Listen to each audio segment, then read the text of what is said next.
Welcome to the Pavilion. मैं हूं फखर आलम, आप देख रहे हैं स्पोर्ट्स और 10 स्पोर्ट्स। हमारी खुसूसी नशरियात of the ICC men's T20 world cup राह रास्त from the United Arab Emirates. सबसे कुछ देर पहले Abu Dhabi South Africa ने बांग्लादेश को मैच हरा दिया। बड़ा ही छोटा मुख्तसर सा स्कोर था और इसके साथ ही बांग्लादेश के आगे बढ़ने के इस वर्ल्ड कप में तमाम चांसेस जो हैं वो स्नफ आउट हो चुके हैं। आइए नजर डालते हैं मैच समरी के ऊपर। मैच कुछ इस तरीके से हुआ कि बांग्लादेश ने पहले बैटिंग की, साउथ अफ्रीका ने टॉस जीत के पहले बॉलिंग करने का फैसला किया और बांग्लादेश की टीम 84 रन बनाकर ऑल आउट हो गई।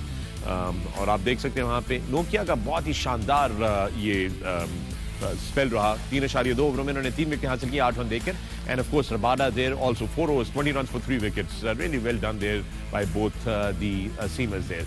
जवाब में कप्तान जो थे साउथ अफ्रीका में बुमा, उन्होंने 31 रन किए और पिच में वाकई में सीम था, ग्रीन टॉप था। क्यों बनाई गई है पिच इस वक्त, इस पे भी अभी हम बात करेंगे। तास्किन जिनको कि बाहर रखा होता बांग्लादेश टीम ने आज बड़ी शानदार बॉलिंग की और आज अगर शायद 1-2 सीमर्स और होते बांग्लादेश की साइड पे तो शायद ये थोड़ा सा कंपेटिटिव हो सकता था, लेकिन शायद अगर मगर पे थोड़ी चलती है क्रिकेट।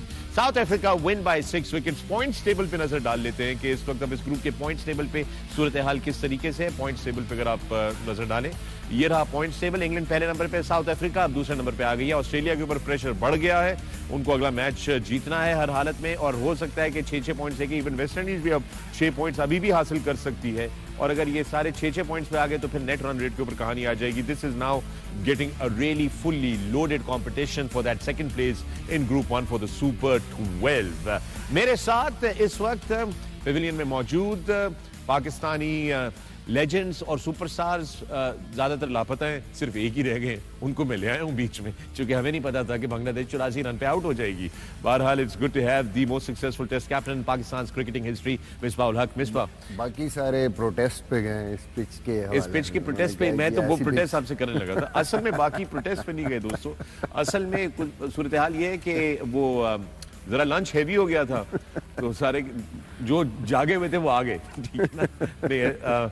पिच की protest, interesting you bring that up Misbah, and I think I am gonna touch on that immediately. देखें, सवालिया निशान लगना शुरू हो गए अचानक। इस तरह का पिछले पिच पे जो अफगानिस्तान वाला मैच था उस पे कंप्लेन किया कप्तान ने, उनके नमीबिया के कप्तान ने कि ये कैसी पिच दे दी है कि सारी तकरीबन घास वाली पिचें आ रही थी। सडनली जैसे ही अफगानिस्तान से हमारा मैच आया तो घास गायब हो गई। ऐसे ही हुआ और आज नमीबिया का पाकिस्तान से मैच है तो आज फिर घास वाली पिच लगा दी गई है और दूसरी तरफ बांग्लादेश का था, फिर घास वाली पिच लगा दी गई। तो दैट इंक्रीजेस क्वेश्चंस बिकॉज एक और सवाल है, बड़ा अजीब और गरीब सा सवाल है। हम रिसर्च कर रहे थे आज सारा दिन, हमारी टीम भी बैठी हुई रिसर्च कर रही थी कि सेमीफाइनल्स कहाँ खेलेंगे और कि क्या होगा, और वो उसकी कोई क्लैरिटी नहीं है। ना आईसीसी की वेबसाइट पे है, ना बीसीसीआई की वेबसाइट पे है, ना कहीं पे भी है। इधर उधर प्रोडक्शन वाले भी ढूंढ रहे, पता कर रहे हैं, तो वो उन्होंने खुला छोड़ा हुआ है कि अगर कहीं से इंडिया आ गई तो कहां होगा और अगर ना आई तो ये जो दूसरे हैं उनको कहां पे खिलाना है। I mean this is very very unfair. Don't you think this puts the entire game in question? I mean this is very strange. या इट्स स्ट्रेंज अगेन। फिर वही चीज़ आ गई है कि बहुत सारी चीज़ें इसके पीछे हैं, टिकट्स हैं, कौन सी टीम कहाँ खेलेगी, बिजनेस, ये सारी चीज़ें। आई थिंक फेयर चांस होना चाहिए हर टीम को पहले पता होना चाहिए कि where we are going. Okay, हम टॉप करते हैं ग्रुप में, सेमीफाइनल कहाँ होगा, अगर हम दूसरे नंबर पे आते हैं तो कहाँ होगा, इसको वेल बिफोर डिसाइड। बट ये आईसीसी की प्रैक्टिस है प्रीवियसली, स्पेशली जो होस्ट होते हैं। अब इंडिया क्योंकि होस्ट है तो वो ज़रूर देखते हैं, इवन 2011 वर्ल्ड कप में भी ये था कि उनका वेन्यू कहाँ होगा। वो जाहिर है वो क्योंकि सारा बिजनेस और हर चीज़ उसके साथ कनेक्टेड होती है। For that reason, I think that's happening. All right, very very strange things happening. उसके साथ ही दोस्तों चलते हैं, नजर डालते हैं man of the match brought to you by Pakistan cables. तो दोस्तों ये सूरत हाल है। साउथ अफ्रीका ने अपना मैच जीत लिया बांग्लादेश के खिलाफ। बांग्लादेश के लिए a lot to think about. I have to bring this to your attention, Misbah. Bangladesh का ये तीसरी दफा हुआ है कि पिछले रिसेंट टाइम्स के अंदर कि ये 100 के अंदर अंदर डिसमिस हुई है और तीनों मुख्तलिफ ममालिक के अंदर। आई think that points towards a very serious problem that they have in their system. बिल्कुल, आई थिंक जो हम बार बार बात कर रहे हैं कि over reliance on spin, wicket spinners, उसकी वजह से आप देखें क्लियरली थोड़ा सा बाउंस था, पेस 140 प्लस पे जैसे ही गई है they struggled, they were just like I mean getting out. यहाँ पे लग के जा रहा है, बाउंस, एक्स्ट्रा बाउंस को हैंडल नहीं कर पा रहे। और इस पिच पे भी वो तीसरा फास्ट बॉलर नहीं खिला रहे। तो ये मेंटालिटी जो है बेसिकली, आप कभी भी आप अपने उस, सिर्फ बांग्लादेश में तो आपने क्रिकेट नहीं खेलनी, आप जब भी बाहर जाएंगे तो ओवरऑल आपने एक अच्छी टीम बनना है, आपके पास अच्छे फास्ट बॉलर होने चाहिए। फिर आप पीछे जब तक वहाँ पे अच्छे फास्ट बॉलर्स को नहीं खेल के आएंगे, it will always be a problem. और फिर जब आप ऊपर से आउट हो जाते हैं, फिर स्पिनर्स को भी आप हैंडल नहीं कर पा रहे, तो मेरे ख्याल में वो फिंगर स्पिनर्स पे, टर्निंग ट्रैक्स पे जब भी खेलेंगे उनकी से ज़्यादा होती है। थोड़ी अच्छी पिचेस बनाएंगे जहाँ बाउंस ज़्यादा हो, थोड़े से रिस्ट स्पिनर्स उधर गेम में आते हैं, आपके बैट्समैनों को भी मौका मिलता है उनको खेलने का, और ज़्यादा फास्ट बॉलर्स को खेलने का मौका मिलता है। तो I think that's a big question mark for them at the moment. So I want to just quickly bring it, this is in the T20 world cup. 70 पे न्यूजीलैंड के खिलाफ एक दफा आउट हुए, 83 पे श्रीलंका के खिलाफ एक दफा आउट हुए, 84 पे साउथ अफ्रीका के खिलाफ आज आउट हो गए, 98 अगेंस्ट वेस्ट इंडीज जो है ये आउट हुए।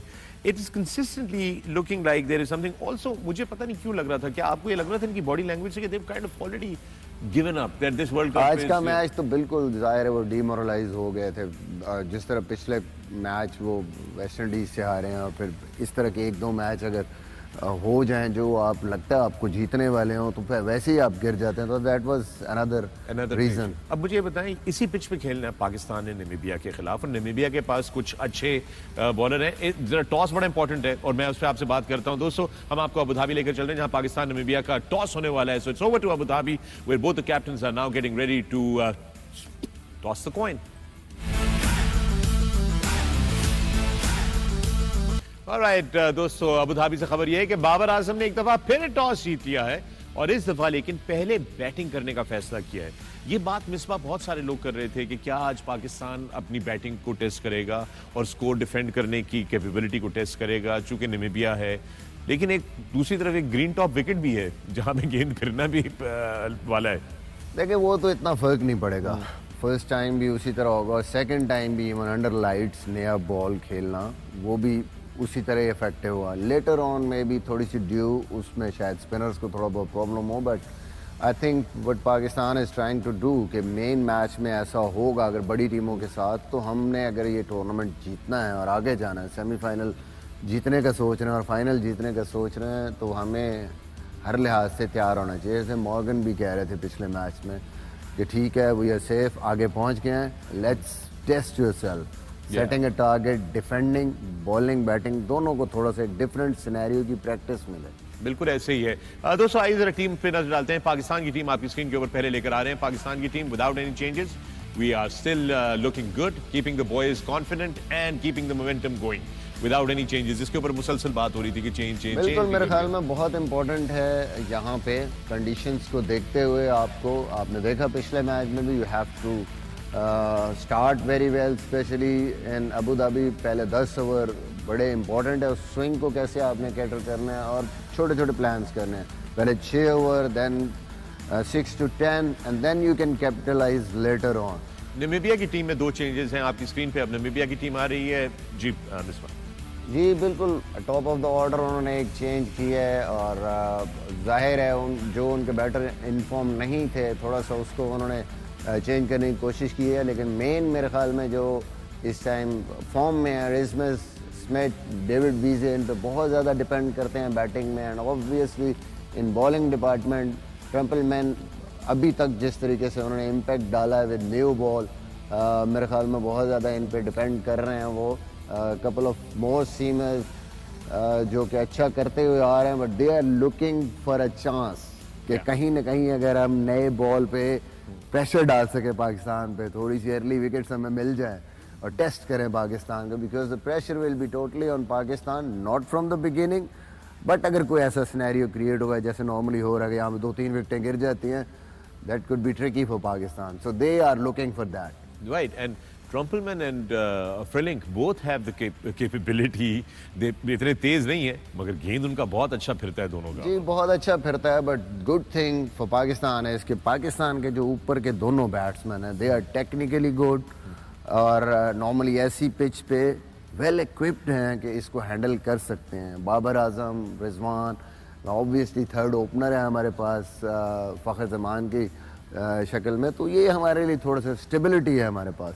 आई थिंक दैट्स वाई जो हमारी सक्सेस की जो वजह है वो यही है, और बड़े इंपॉर्टेंट होंगे। ऊपर से अगर ये अच्छा खेलते हैं तो मेरी अपनी राय है, जैसे हम पहले भी बात कर रहे थे, हफीज़ को चांस देना चाहिए। अगर थोड़ी सी अच्छी पार्टनरशिप ऊपर से मिलती, वो खेलें 3 पे आके ज़्यादा देर, जो अभी वो कोशिश कर रहा है जल्दी कर रहा है। He needs to spend more time at the crease. जैसे ही वो अपनी इनिंग को 25, 30, 35 बॉलों पे लेके जाएगा, I think that will be more beneficial for Pakistan and coming matches. और दूसरी चीज़, Hasan Ali obviously try to bowl him somewhere there where he can get confidence. Wickets मिले उसको थोड़ा सा, इसमें जिसको आप कहते हैं कि प्रेशर कम होगा बॉलिंग पे, होपफुली कंडीशन भी थोड़ी सी सूटेबल है, तो I think that will be the key for Pakistan. इन 2 प्लेयरों का कॉन्फिडेंट होना, थोड़ा सा कॉन्फिडेंस वापस आना, परफॉर्म करना before going into the big matches semifinal में बहुत ज़रूरी है, और मेन ऑब्जेक्टिव भी होगा पाकिस्तान का। ऑब्वियसली विनिंग इम्पॉर्टेंट, आप कंप्लेसेंट नहीं हो सकते इस साइड के against, but other 2 things in 2 प्लेयरों का, बाकी उन्हें कहीं ना कहीं परफॉर्म किया है, they are confident. I think if they click then Pakistan is Okay, let's go now over to Abu Dhabi for a pitch and weather update. There'll be seam, there'll be swing, there'll be bounce. Oh, batsmen are going to be tested on this pitch. We'll take you right back to Abu Dhabi after these commercials for the live action. Good luck to Team Pakistan and Namibia. We'll see you on the other side of the game. Keep watching The Pavilion, only on A Sports and 10 Sports.